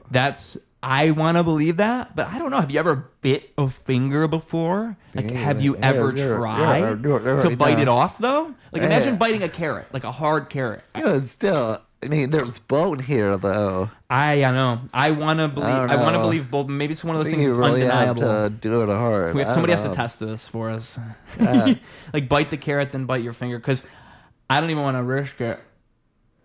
Yeah, I get there pretty hard. I don't know, because I feel like I'm really holding back when I bite. Like I'm barely biting down. Okay, that's what I like. Do you think you're really trying, or do you think you're holding back so you don't bite your finger off? I mean, I'm doing it pretty hard, but I guess. Because I'm saying, like, you're in a defense mode, and at the same time, I'm not trying to bite the finger off. I don't want to. That's my point. But still, I'm doing it pretty hard. I'm telling you, man. Like, if you were, like, somebody was fighting you and the only thing you could do is bite their finger off and you bite as hard as you could, I bet you probably could bite. Because, like, if a dog, especially maybe the sharp teeth you have in the corner. I don't know if you have these sharp teeth in the corners. Yeah, you know. Mine are pretty sharp on the side. Yeah. But, like, I don't know, man. It's kind of unconfirmable until the moment of truth. I kind of want to, like, get in a fight one day just to bite a finger. Like, get in a Mike Tyson position where I could bite an ear or something. Because I don't think that's the only way you could test this. I remember, the origins of me hearing that was The Walking Dead. I remember because it was on an episode, and then there was like a fun fact, and you can Google it. It's like biting a finger, like biting a carrot, and that's something that maybe it's just something some guy said, knowing that no one's gonna bite their finger off. Yeah, get the MythBusters. Cause I'm like biting like I would bite like someone playfully. Like, I'm barely... Okay, cool, dude, I guess. You know what you're into, I guess. So, I don't know. But with the dog thing, yeah, I don't even think the dog barely has to try. Because a dog's teeth are getting like shark teeth. Just one little bite. You don't want to fight a pit bull, you crazy? I think, like, there's certain dogs that are bred like that. It's just like how my dog's bred for squirrel hunting. Like, pit bulls are bred for murder. I think Rottweilers are bred for murder. There's a couple of those dogs. That's why pit bulls are, like, the top hood dog. There's just the truth to that. They will protect your home no matter what. They're going to hold it down. That's what it is. That's true. If there's an intruder and you train the dog, I guess, it will kill the guy. Oh, yeah. Even if you don't train the dog for a pit bull. I think there's nice pit bulls out there. There's very kind pit bulls that don't. You are not. I want to agree with you. I want to agree with you so bad, but I had a pit bull growing up. Maybe it's just my experience, but I had a pit bull growing up. She was the sweetest dog. She would sleep between my legs. She was always so sweet. But when it came to like little tiny animals like kittens, and then it eventually was puppies, she would murder them because of jealousy. She would get jealous and she would murder them. Yeah, a litter. She murdered like a few puppies. Like she was in a cage and we were farm or something? No, she wasn't. The reason she was in a cage is because we went to Florida like on some family trip, and it was right after these puppies were born. So my stepdad's at the house. And this was after she had already murdered kittens a previous time. And because she was in a cage while there were the kittens in the home. And so she escapes the cage and she kills the puppies. And the mother of the dogs is just kind of like cornered. And it's like, oh my God. And this sucked for me as a kid because it was like, this was my first childhood dog ever. And my stepdad, who already didn't like the dog, decided to put this dog down before I got home. So it's like I say goodbye to this dog in this cage. Like, oh, bye, Bailey. I love you so much. I'll see you when I get home. And then she just commits murder, and then I never see her again. And that was like my first ever loss of a family dog. It seems like. And it's also like how I kind of learned the hard lesson, I feel like, of like, I don't know. I feel like pit bulls... It's like how my dog is like bred for squirrel hunting. I think there's some weird like thing in them where they really do just want to kill. They just want to kill. And it's like they can be the sweetest dog. You look in their eyes and it's like, oh, you sweet little baby. But for some reason, somewhere deep in them, it's like, oh, murder, murder. It's like how a cat always chases the mouse. It'll always chase the mouse because it's a cat. But I could be completely wrong. I'll never forget that dog, dude. Well, sounds very traumatizing, man. Dude, dog murder's nuts. When your dog becomes a serial killer, bro, you don't forget that. Because it's like I knew Ted Bundy. He was cool. What are you talking about? He killed a bunch of people. What are you talking about? We hung out like so many times. Bummer. Yeah, that was a very sad story. I could be wrong. My theory could be completely wrong. There might be peaceful pit bulls out there, but that really skewed me towards, I don't know. I think the people in like the camp that are like, you could have the sweetest pit bull in the world, but it's still a murderer. I think they might be the more correct ones. I'm torn because I loved that dog. Pit bulls, I think, are the best family dogs. I think they're really good family dogs. Like they're so good because they're protectors. Yeah, I guess I never had a pit bull. So did you ever have like a big dog at all? I fostered It was like a mix. It wasn't full pit bull. Well, I mean, when I say big, though, like a bigger dog, Yeah, or like my it dog was a size? big dog. Yeah, Because I think big dogs are different than smaller dogs. They become more like family, like protect the home. Well, I only fostered him for a couple weeks, so. Oh, say what now? Only fostered him for a couple weeks. Like, what was his name? Chevy. Chevy. Yeah, that's It was a good like dog the name. size of Chevy. But yeah, like arthritis and stuff. So Yeah. yeah. You have any pets ever? I grew up with cats, but I have a dog now. Oh. I fostered a lot of dogs in the past, but I have my dog now. How long have you had this dog? I guess technically, I fostered him. I started to foster him like a year ago, but we made it official in July. How does fostering dogs work? What is it different than owning a dog? Yeah, you just watch the dog. They'd be like, hey, I don't want to watch him anymore, or hey, going out of town and getting back to the adoption lady. And they're okay with that? They just let you do it? Yeah, because they run the rescue. So instead of them watching like 11 dogs, they can give a dog to someone who may not know if they want to commit or just, don't want the force or just want to do a nice thing and the dog can live with me. And you said you made it official. Like, what do you mean? I adopted him. Oh, but what's the difference? Like, what were you doing before? I was not his owner. But so you were just watching him. You hadn't actually adopted him. Yeah, now yeah. he's officially your dog. No, yeah. It's like what we do with children. You know? Yeah. But it is cool that they at least let you like, hey, I'm gonna be out of town. I can't watch this dog. I didn't really have the responsibility. Yeah, Yeah, you can't do that with a human. Well, I mean, I'm done with this kid. Oh well, yeah. I mean, well, actually, I think some people do that with foster kids. Maybe you can. I heard some people like, yeah, I'm not feeling the. I mean, it's fucked up, but like, I'm not on the same wavelength as this kid. Yeah, I know. I think people can not decide that. Yeah. I mean, yeah, it's probably really, really fucked up to do. I mean, but I mean. So yeah, you just like watch it. I mean, it's kind of like. Huh. Yeah. And this dog's name is. Andy. Did you name it or did you just get it? Yeah, with an A. Okay. Andy with an I though. Ooh, that's unique. Yeah. So. Andy and I. Yeah. So. Orange, tomato, and I. Do people say it wrong when they see it? I mean, it's just Andy. So you would have to spell it wrong. Yeah. Andy. So.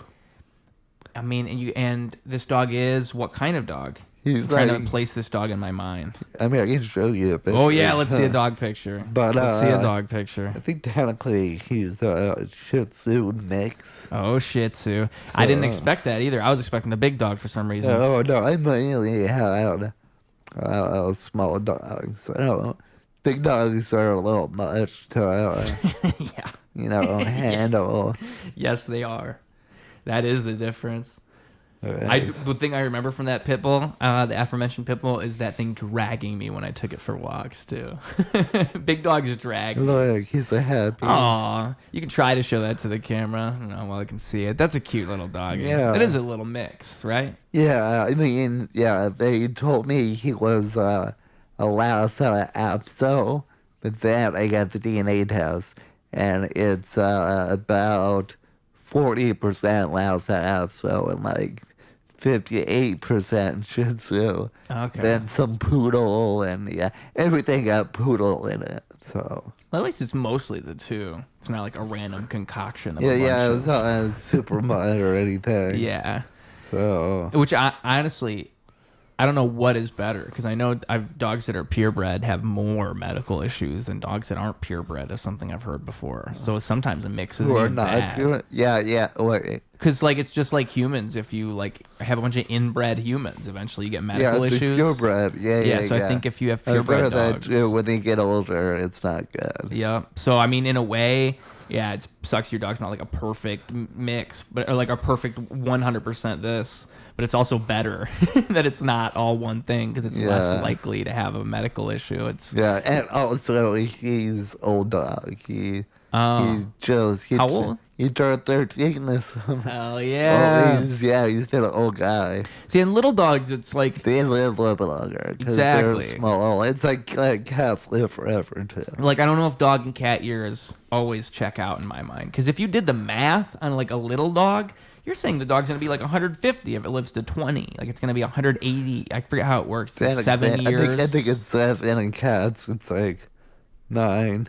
Yeah, and so what? 7 times 20 is 140. So there you go. That's like saying a dog's gonna be 140 years old when it reaches 20 years. I don't know about that. How old's your cat then? She's 8. She might be getting closer to 9. I want to say she's 8.5. Oscar's 9.5. Dang. So they're both like middle age. Yeah, that's what I'm always thinking. She's almost 80 then, right? Well, according to the math. Well, my cat at my parents' house was like 16, and he's doing well. Exactly, and so that's why I always think, like, is it real? Does it really matter what the number is? Cats live longer. I mean, if it's an indoor cat, like, I don't know if this is... They live longer, indoor cats? Well, yeah, they have to, right? Because if you're outside in the elements, you know, I'm sure it's more dangerous for a cat. Yeah. To be outside. It's probably just it's like curiosity kills the cat. Like, I would think that it would be better because it would expose itself to things, but a cat would probably just eat random shit. Yeah, cat's in your house. Your cat's just sleeping on your chair. I can only imagine. Like, and have you ever heard before that like cats have second lives if they're outdoor cats? Like they have the life inside and then the life outside. Cause whatever debauchery. Yes. Yeah, so I bet like they have whole relationships out there. They have like little groups they hang out in. Like I can only imagine what a cat's life is like outdoors. So yeah, I have cats hang out on my porch. They're like straight. I think they're stray cats, and yeah, they come. Also, I mean, I think with cats and dogs, I've thought lots about this. I think that cats like integrated their way into society. Like they figured out how to like give the humans a reason to take them in, whereas we actually like needed dogs. Like the dog thing happened naturally. I think the cats like manipulated us from the start because cats are actually better off outside. But they just kind of figured out at some point like, you know what? We can kill the rats and they'll let us. They'll feed us. They'll let us inside. Yeah. And then eventually they domesticated themselves. Whereas like we needed dogs to fucking ski in the snow. Like there was no way we would have done it without dogs. That's fair. I think cats, it's like I think the cats did it. My theory is that the cats did it all along because I think cats are way fucking smarter than we give them credit for. Cats are the super smart. They're manipulative.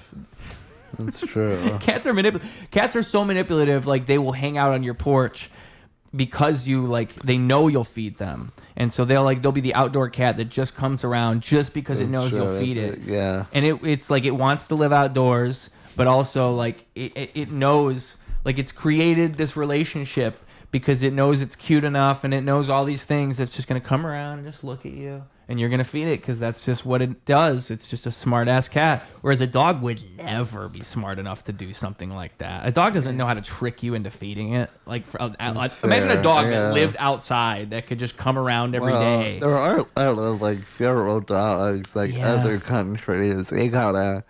They're kind of like a pack, I guess. I guess imagine that in America, I should say. I could never imagine that in like my neighborhood. I could imagine it if I was in Iran, I'd be like, "Whoa, you guys have this here?"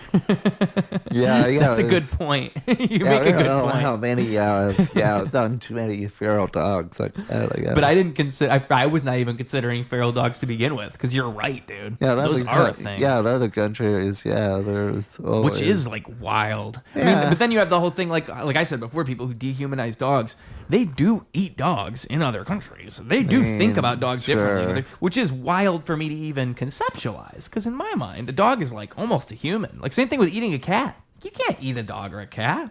They're like sacred territory at that point. I think even eating a bird is kind of weird. Even a chicken.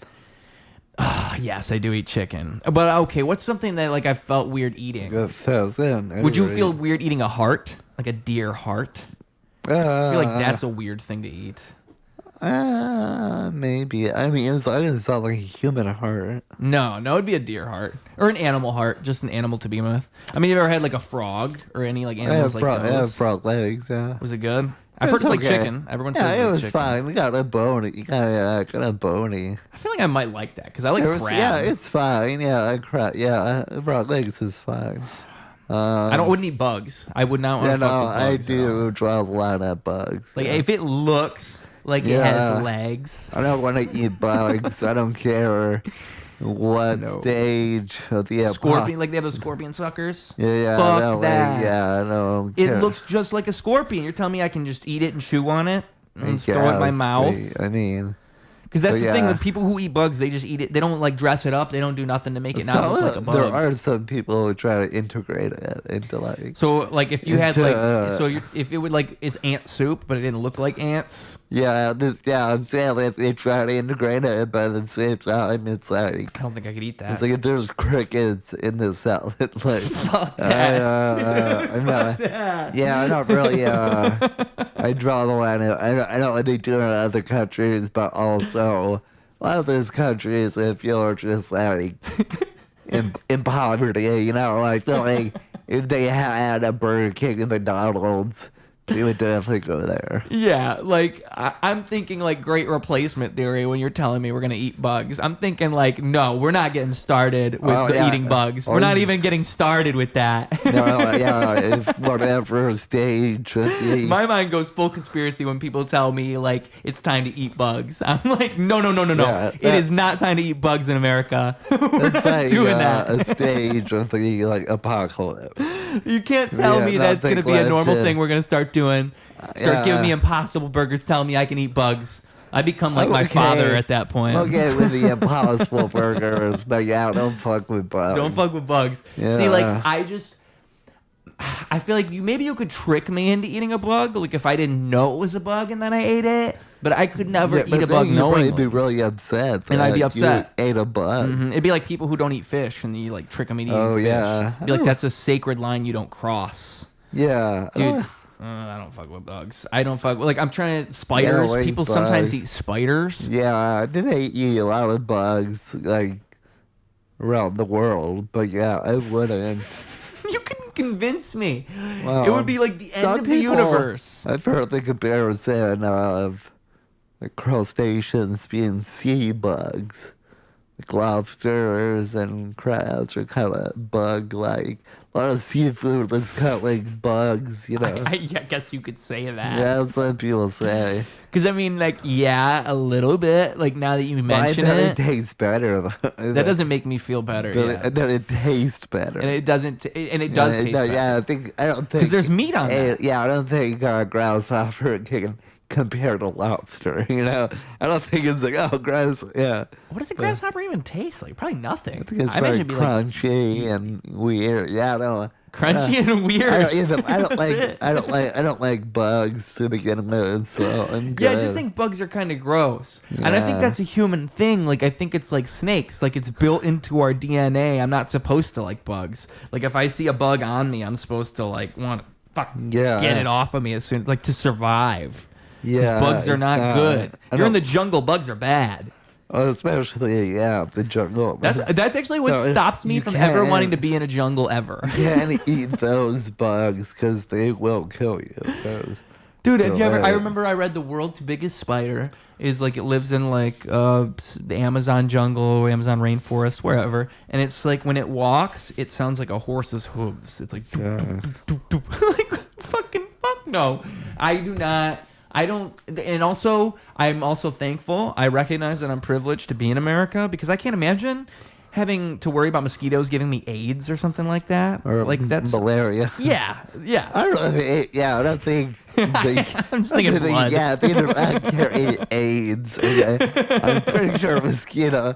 I don't think that's a thing. But pretty close. But pretty close. You don't want diseases. You don't want none of them. You don't want malaria. From mosquitoes. Yeah, we don't really have too many mosquitoes. I don't think I've heard much about like an American contracting a disease from mosquitoes. I don't think it really happens here much. Mosquitoes spreading disease. Maybe in like the South. I've never heard about it up here, at least in the northern regions of America. You guys, mosquitoes, can they survive here? It's like fucking they just disappear 20 forever. degrees. Hey, if you've ever been in like a mossy like tree like northern area like all like that, dude, fucking mosquitoes are everywhere. Well, yeah, that's like their that's the breeding ground. Yeah, so I mean they do exist, but I do wonder where the fuck they go during wintertime. I don't think they're like they're not like they don't bury themselves in the ground like other animals. No, they go in trees. Do mosquitoes go in trees? You really could just like look it up. I know. This is why I need a producer, because I'll like have questions that don't get answers. You just literally, you could just like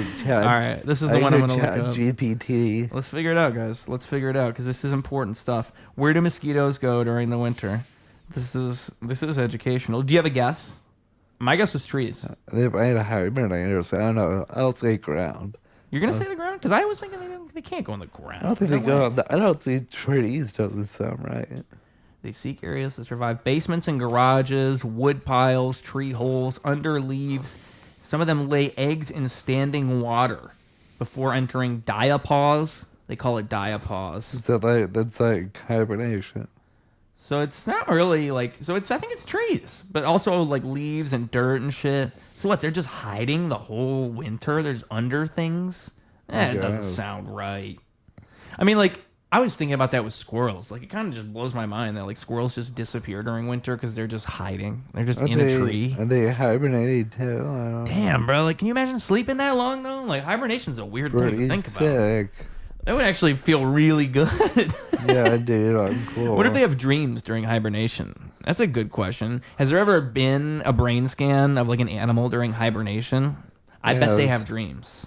I bet it's like a coma. Like maybe they're conscious and they hear things. It might be kind of in and out, I guess. That's a good question. What is going on in the brain of an animal during hibernation? Because my first guess, the first thing I ever would have thought is nothing. It's like they just experience nothing.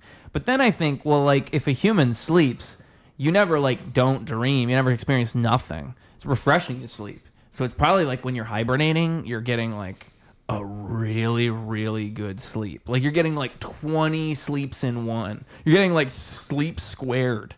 Dude, it'd be so dope to hibernate. Can you imagine if you slept for... You ever hear of like people who sleep for like 20 hours? I think there's a limit to sleep. You ever hear of people who don't sleep? Like I remember I read when I was younger that JFK never slept. I want to say. Slept have insomnia. I feel like never sleeping would be bad. Like if you didn't feel the need to sleep, that would be terrible. It'd be torture. Just be awake all the time. So have you ever had insomnia before? No, I've always got sleepy. So yeah, I'm always sleepy. I never had trouble falling asleep. But it says hibernation involves some remarkable changes in the brain and nervous system. So you looked it up? Yeah. I didn't know that's what you were doing. Yeah, you're just like, oh, what's this? I was like, I don't know. I'm gonna just fucking. Thank you. Metabolic slow down. Your neural activity slows down. Your energy consumption drops. Largely lower body temperature. Reduced blood flow, decreased oxygen use. The brain temperature can fall by 10 to 30 degrees Celsius, depending on species. Cooling the brain this much would cause damage, but hibernators activate a protective system of proteins and antioxidants to protect their brain. Yeah, deep hibernations, like ground squirrels, are actually prone back many synapses that saves energy and protects them against damage from excess neural activity.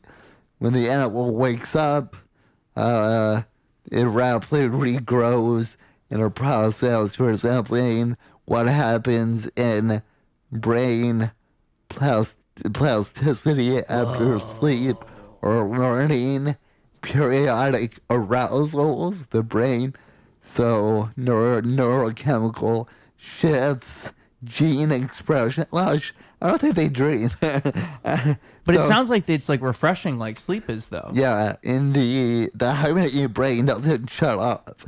It enters a carefully managed, reversible, low energy state with protective biochemistry and structural changes that preserve function while minimizing energy use. Whoa. So I don't think they dream, I guess. I think it's like asking, like, what would a bee see? Because, like, obviously we know that a bee's eye is so much different than our eyes, but you could never actually properly answer the question because none of us could ever be a bee. So, like, how would we know what's happening in the mind of the hibernating animal? You wouldn't really know. But it is interesting to know that it's like they get the same neurogenesis. Like, it's the same, like, they needed the hibernation and then their brains all refreshed like they just woke up. That's crazy. Yeah. Because, I mean, like, and also to think that their brain, like, has this special protective thing, like, built for their hibernation. Because that's what it made me think, too, is, like, we as humans are not even, we couldn't even imagine hibernating because we're not built for that. No. Like, we're just not built. We literally, our brains couldn't even handle it. It doesn't even make any sense to a human. Because being to a bear, it's like, yeah, I'm going to go sleep for 3 months now. It's like, that's just something that occurs. It's that's like crazy to think about. Killing the squirrels, I guess. Yeah, it's just in there. Yeah. Or like a cat going for a mouse. Like, you could never train a cat to not chase a mouse. You could never train a bear to sleep like a human. I mean, like, hibernation, I'm just like, I can't imagine having to sleep that bad. Like, how would you even know it's coming? How would you just, like, see the snow start to fall? It's a seasonal thing. I don't know. Because, I mean, like, they probably watch their parents do it, and they're like, oh, shit, I guess we got to stock the shit for winter because we're about to go to bed for a while. Yeah, how do they know? It's instinct. It's like beaver, like, people rescue beavers when they're, like, born. Yeah. And that the beaver in their apartment starts to try to build a dam. Because that's just in them to build a dam. They're like, oh, we gotta... And there's no water. There's building a dam. It's just inside you. They're like, it's what I do. I build dams. It's, well, you know, it reminds me of two things. Like, one, how deer can, like, walk within 5 or 10 minutes. Because, like, that's just crazy. A deer can be born and just start walking. It's not like a horse, too. A horse kind of walks. It's like, how the fuck do you know how to, like, walk like that within 5 minutes? Yeah. What? Yeah, it's kind of different than... For human, it takes 3 years. It takes so long for a full horse. They just pop out. They have 4 legs. We add 2. So. But the other thing I was going to say is how a cat, like, when it gives birth, it can never, I mean, maybe it remembers its childhood, but it just knows how to be a mother and how to nurse the kittens. Like, it's just all ingrained. Like, I have to put them in this secluded area. I have to, like, it knows all of the ins and outs. Like, dog cat dies, they kind of also go to, like, a secluded area. They're like, okay, gonna die now. It's my time to die. Yeah, and it's just weird because, like, you don't have to teach them any of those things. Yeah, it's I don't know. It's built weird. in. Weird instinct. But, yeah, I mean, animals more than anything. I think animals in that way are probably closer connected to reality, right? Like, if an animal can tell when a hurricane's coming before a human can tell, then maybe the animal's smarter than the human in some way. Yeah, that might be a more weird sixth sense. Because it's like the vibrations. Yeah, I guess they can see and hear stuff we don't see. And then, I mean, I've heard the theory before too that, like, maybe we have had our senses dumbed down by, like, all of these distractions. Because the animals don't have that. They're literally like a victim of their own senses 24/7. All they know how to do is sense things. Whereas we can kind of ignore things, and we've learned to tone things out. An animal has no clue how to do that. They're so reactive to everything. That's true. And maybe that's better in, like, in this weird way to, like, trust their instincts. Like, an animal is going to trust its instincts always. My dog definitely knows how to find a squirrel. I'll tell you that. Yeah. Well, but, I mean, I should, but while I have you here at all, I should manage to talk to you about comedy for at least, like, 2 minutes, right? Yeah, I was going to say, you've been here for a little bit. I have to go soon. So, I mean, well, I should ask you, I mean, Because I think it's a fun question to ask anybody. It's like, what made you want to do comedy? Like, why do you even like comedy at all? Like, what is it that attracts you to it, you know? I just always thought I was a funny guy, and then I did it. Well, but you didn't start doing comedy when you were 11, no? You started later in life? I mean, I guess I wasn't. Yeah, I hated the mics, but like, you know, I enjoyed it. I enjoyed watching it when I was young and inspired to do it. And then, I think around college, 20, 21, I started doing it and stuff. So where at? The DC? Yeah, DC area. Yeah, my college was like outside of DC, but then, go out in the city, go around there and stuff like that. So then, there, was in Virginia, but moved back to DC. I mainly was in DC for a long time. Was there a decent comedy scene there or no? No, there's loud. Even now, there's loud stuff, like good stuff going on in DC. Well, not a lot of people think of DC as a comedy town, but there's a lot of great shows. And how long were you there before you started like traveling and all this? I guess with the Kill Tony fame that I moved to Austin like 2 years ago, so I was in DC. It was like I started in college, graduated, moved back home, then I moved back to DC. So the second time I moved there, when I wasn't in college, I was there probably for like 7 years. Okay. So I was there for a while. Then again, I've been in Austin for 2 years. And, since these past 2 years, the Kill Tony has really gotten bigger. I've been get on that tour. Well, the first time you were on it was a while ago, right? It was, yeah. It was like at the end of 2019.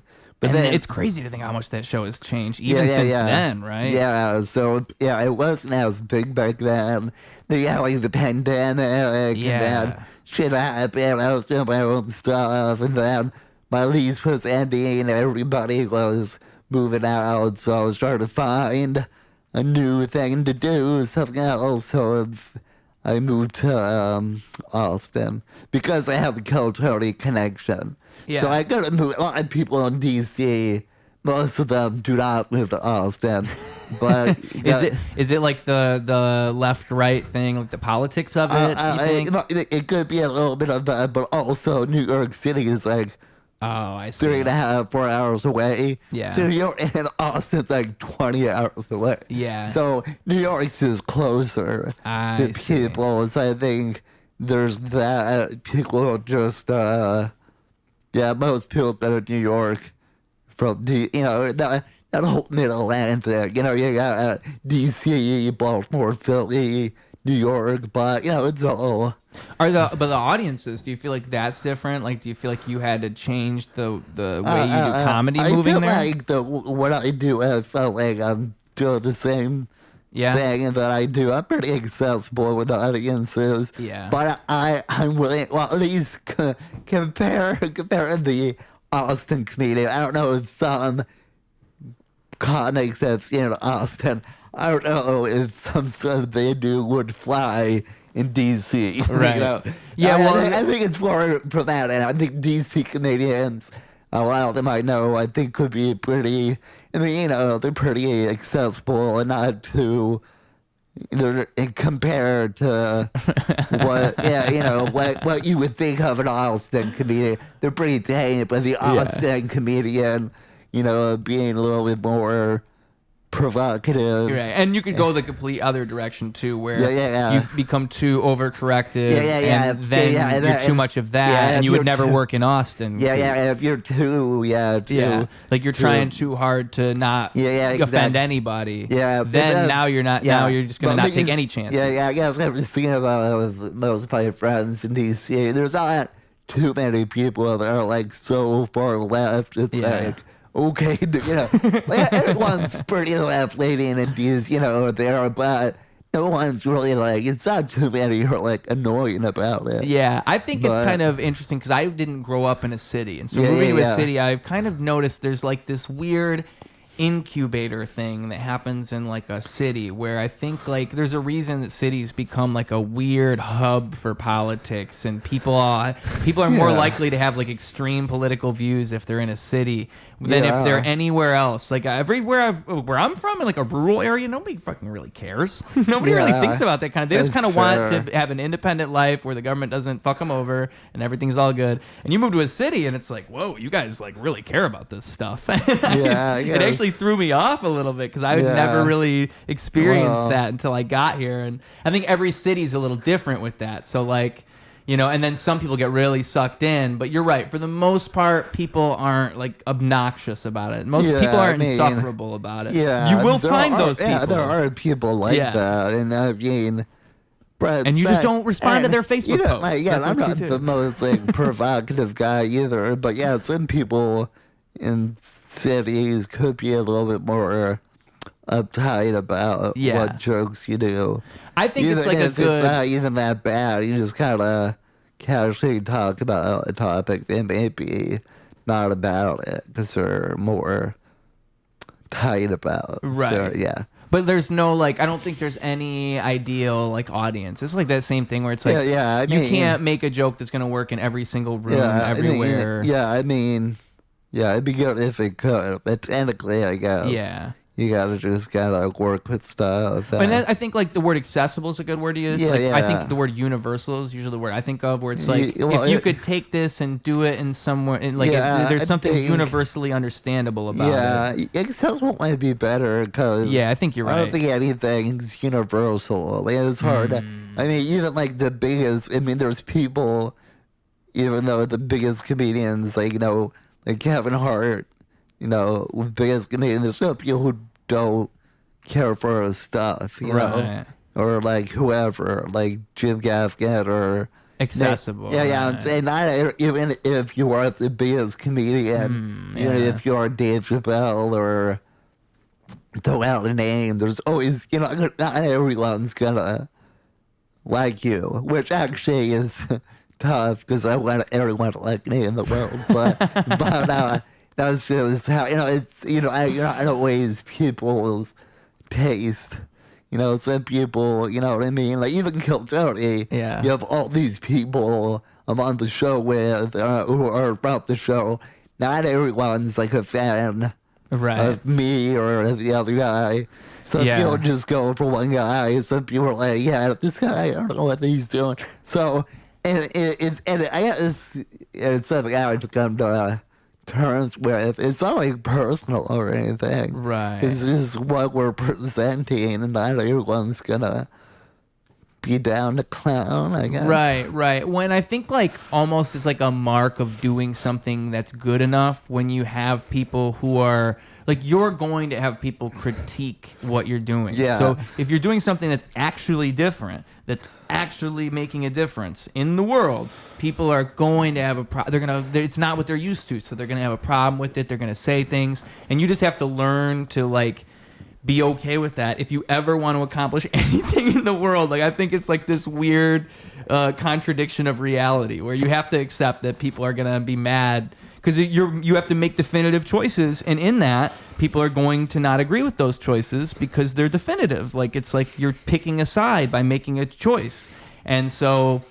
I think like a show like Kill Tony, I mean, just the comedy world in general, I've kind of observed there's literal YouTube channels that are just all about like nitpicking comedians. It's so stupid to me. It is weird. It's like this is literally like a table at a lunch at a high school. It's always it seems like people take it very seriously. And what bothers me is like I know for a fact the people who run these channels, the people who comment on these, they're not like comedians. They're not people in the comedy world. It's like people who watch podcasts that don't really know what comedy is like. And they think they know because they've seen all these clips of these people, but they've never actually like been in this world or like accomplished anything in that world. So it's weird to just it's so odd to me that there's this culture of just getting mad at comics. Yeah, it was kind of it's like a lot of it. Because I mean, at a certain point, I get it. Like, it's fun to hate watch things, but dude, it is. It was very over an hour. And Kill Tony is a good culprit of that, because I mean, Tony and Kill Tony, it's ruined Austin, it's ruined comedy. I mean, all the things these people can say about why they hate Kill Tony, when in reality, like, there's no opportunity for a comic like Kill Tony. It doesn't. There's no. It's like we're saying about YouTube. There's no competition to Kill Tony. There's nothing. It'd be good if there was something like it that comics felt like, oh, let's go on this. It's like it's a simple concept. What I would always ask somebody, if they say like Kill Tony's like this, they have their problems with it, I'd say, well, what would you do better? Like, what's the better comedy show then? If you think there's these problems with this show, what would you do? Because it's kind of like, in my mind, it's one of the best templates you could have for presenting new people to the world. Fair, it's very. And like simple. someone like you would be like a testimony to that, right? Where you get to go on that show and then you get to get this exposure you wouldn't have otherwise. You know? I mean, which is beautiful. That's what it's all fucking about. Like, shouldn't we be happy about that? It is a more simple avenue to get the exposure. Yeah, because before that, what is it? If it's not Kill Tony, what is it? You have to like, keep grinding. Keep going, baby. And, and that's anything, but it's an endless fucking loop. I mean, there's always something, whether it's Kill Tony or whether you get on some of the, there are avenues. It's just for me and these other people, it was Kill Tony. I mean, I guess what I mean is, like, I just don't understand. I can understand it, but I think it's such like a hater thing to do, to see somebody creating opportunities for people, and then to be like, well, actually, that guy's an asshole. What opportunities are you creating?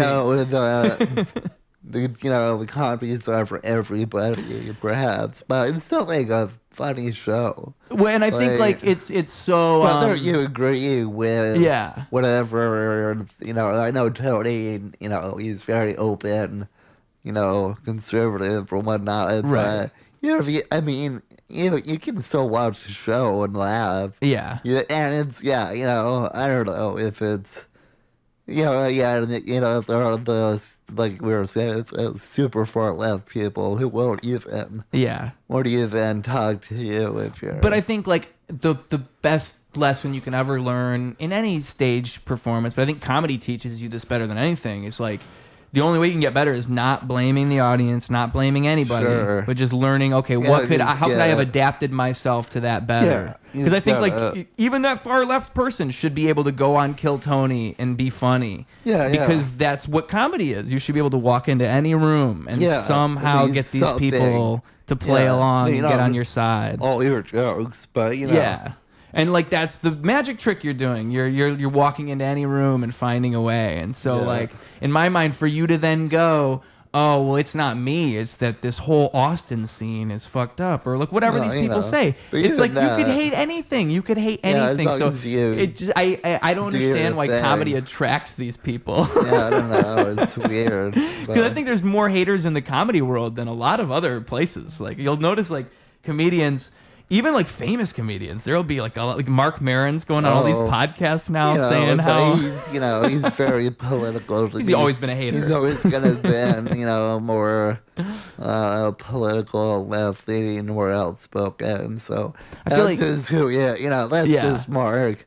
I don't know, whatever. It's you can have your opinion, man. It's whatever. I don't know. I wish that comedy had this big net of just support. I wish we were all just hugging each other, just saying, let's lift each other up. Why are we fighting with each other? Weird. I mean, even if there might be comics I don't really care for, but I don't like shit on. Don't want to shit on what they do, even though it's not my. We all have our own liking towards stuff. So even though, if I know them, it's like, I'm not gonna shit on what they do. They're doing their thing. I'm doing my thing. Just, these YouTube channels. I don't want to bring it. They're doing the same thing I do. They're just have their own way. Exactly. And there's like good criticism that exists, but like the things I'm thinking of, it's like literally Joe Rogan will make a special and they'll make an hour-long video. Dude, trust me, I know what you're talking about. Trust me, we not always see that. Yeah, I know. I must ask you, like, being in the circle that you're in, like, do you ever see these videos get discussed by like the people that are targeting them? People bring it up. They don't really. I always wonder, like, if like Tony Hinchcliffe sees this bullshit. I don't think. I mean, I'm sure Tony knows it. Tony and Joe and most people at their level give two fucks. Right? Like, who fucking cares? They think Joe Rogan's looking at this. It's a guy in his basement going, Joe Rogan is the worst thing. That's what the fucking video is. Yeah. Oh my god, dude. Those videos I hate watch those hate watch videos. I hate watch them. It's like I watch them to get mad. That's true. We all still watch them just to see. But I watch them for the wrong reason. Yeah, I know. That's what I'm saying. We all kind of watch them to just see where it's going, but just to get the gossip or whatnot. But sometimes they're like really long, and it's like I can't watch. Can we summarize this? I just watched it the other day. I was like, and Shane Gillis isn't any better. Here's like, and they presented this whole like minor incident with Shane Gillis, this random comedian. It was like, why are we even talking about this? And they're like, it's their reason for why Shane Gillis is evil. It's like so stupid. Really. And that's what these people make money off of. Like their YouTube channel. That's why I think it's so crazy, because it's like their life is this. This is what they do. They like look at this like comedy scene and think, oh, like what bullshit can I just make up today? It's like a problem. And then, I don't even know, dude. Do you have to get out of here anytime soon? I probably was gonna leave soon. All right. Yeah. I mean, but hey, we also have 2 hours. Let's stop here, dude. Yeah, I mean, I had a great. Thank you for stopping by, dude. I mean, for real, it was a pleasure to have you. I think like. There's sometimes I have people on here and it's fun to have people on here because it's fun, but you are someone who I think is like legitimately funny. Like, I mean, the clips I've seen of you, you're very funny. Came across that way. You kind of let me down, but it's all right. Sorry if I looked down the phone. I was kind of like, I got messages for like the friend I'm staying with or whatnot. Just make sure we're all, the same. I always I never make an assumption because I don't know, maybe somebody's mom is dying. Yeah. Like I don't know why they're on their phone. Maybe their mom's dying. Yeah. Like it could be literally anything. So. That's fair. You can't really pass those. You just killed the mystery for me. Oh yeah, I just give it a touch. My friend got off work, so. Anyway, no, dude, it's cool. But I really mean that though. I mean, like you're, and I at least wanted to say to you, when you're writing a minute for Kill Tony, is that do you ever feel like you're oh damn, I have to live up to my past minutes? Do you ever feel like that? There's. I mean, the jokes, I only use certain jokes that are kind of shorter that I know will work. Are they just regular material? It's not written for the show? No, it's just for them. I don't write jokes just for the show. I don't know. No, it's just regular material. It's not thing I write specifically for Kill Tony. But once you use it on a minute, you're not going to use it again. I mean, I'll bring in at the act. I don't know how many people remember exactly every joke. There are a few jokes that stand out that people remember. I guess the reason I say that is just because sometimes people do they'll be on the show 50 fucking times. Yeah. And then they're not going to repeat the minute from. Well, yeah. I think I didn't know I did this because sometimes if I have to go back on, I do try to review with okay, what jokes have I done? Just in case. And yes, there was. I don't think I shouldn't even say this, but there was. I didn't repeat a joke once, and no one's ever called me out on it. Except you just now. Because I reviewed my video. I was like, oh shit, I did that. Wow. No one's ever. It's like if I write a rap song and I catch myself rhyming the same word 3 days later. I really did not realize I did that. So really, a couple of weeks ago, I was like, oh but no one's ever. Well, there's your proof that no one noticed it. Yeah, exactly. Yeah, it's funny because sometimes I'm like, that's a good man. It's gonna fuck it, and then no one brings anything up. Yeah, and then they just talk about the interview, or sometimes I'll think, the interview was great. They just talk about the minute, or sometimes they think there's been times where like, man, the interview sucked, but then people said it great, or like that minute sucked. But no one says anything about the minute, so I don't know. I think people, maybe I'm just in my head. I think it's impossible to know. Yeah, I'm just in my head about it, and just, Yeah, that's a good way to look. I think like the best way to make good things is just to not even overthink it, to not try to make it perfect, but to just let it be what it is. Yeah, because sometimes on the show, like, I don't really bring anything to the interview. I'm just kind of writing with it, and that's how the Donnell, I don't know if you saw that. I don't think so. I didn't see that one, no. When Donnell, like, he's, like, famous for walking up the show. Oh, and this was his second appearance? His second appearance. Yeah. He's, like, making fun of me or something. This wasn't that long ago, right? Yeah, it was, like, a month and a half. So he's, like, making fun of me, and I would just go, oh, how about you take a walk? that was organic. That was just...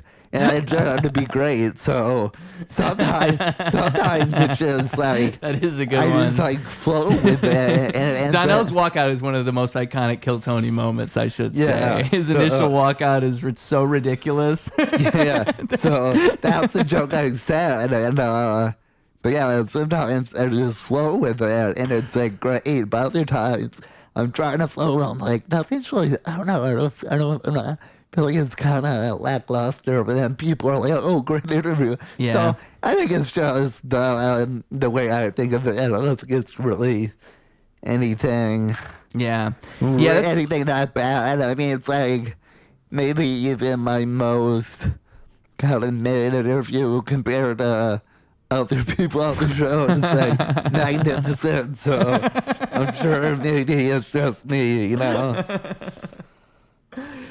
Well, I try to do the same thing here at the very end always, so we'll wrap it up the way we always do. Right. One, a message for the children, all right? The kids that are listening to this show, they listen to this whole thing. Kids listen to this? Yeah, obviously. I'm talking like school bus, elementary school. It's the kids with their big-ass headphones on they got for Christmas, and now they're listening to this podcast, and they trust us. They know that we're wise old men with smart stuff inside of our head, and so you then are going to give them a last piece of wisdom, a little piece of advice they can take into their life, and that is going to be your responsibility that you bear. 2, the social media where they can find you, where they can see you next. I mean, you're on this Killers of Kill Tony tour, so tell them about that. All that. I don't know when you're going to drop this. This will come out in, like, within the next week or two. Okay, very soon. Well, currently I'm in Chicago for shows in Chicago, but I guess it doesn't matter because it'll come out in a few weeks. So if you're listening, you missed me in Chicago. But sucks to suck. Yeah, but it's the Killers of Kill Tony. That's the main tour I'm on, and we're all over, around. In a few weeks, might be close to Thanksgiving. We'll be down south, Charleston, Nashville, Atlanta, Knoxville. Then we got Detroit coming up, Omar. Then actually me and Jack Shaw, another guy from Kill Tony, we're co-headlining December 2nd, Portland, Oregon, and then December 3rd, Seattle, Washington. So that's like in a club at the Helium and whatnot. And then we got right after Christmas, day after Christmas, Poughkeepsie, New York. What are you doing after Christmas? Because I have to go to Poughkeepsie, and then I'll be in DC too at the end of the year. So, and then Boston. So literally, there's a website, Kill Tony Tour. It says it's an unofficial website, but I go by it to know where the fuck I'm going to be. So you're going to roll up to a venue, like, where the fuck is it? Yeah, I do on that. the website. Exactly. So and they added a few more dates in the new year. So that first half of the year, you can see us around too. And I'll have my own dates think I'll be in Florida in January. I got some stuff going on, so hell yeah. I have go to my website, martinphillipscomedy.com. We got a newsletter. We got stuff going on, so Don't forget the children, though. Yeah, I know. I was gonna, kids, just get all the plugs. Kids, keep it real and be cool and good things will happen. Be chill. Nobody likes it when you're like not chill. That's very true. Just be chill. Nobody likes it when you're not chill. Yeah. Yeah. Like if you're not just be like water. Like water, flow like water. That's what I think. And I did you nail all the plugs? I didn't stop you. I think I was just naming. Oh, I got it was Martin Phillips Comedy Instagram. There it is. On most platforms. Just. Yeah, I had to be Ruse _official. That one bums me out. That bums me out. I can never just get Ruse. And that will trigger me till the end of time. But that's a story for another day. So here we wrap up on Ruse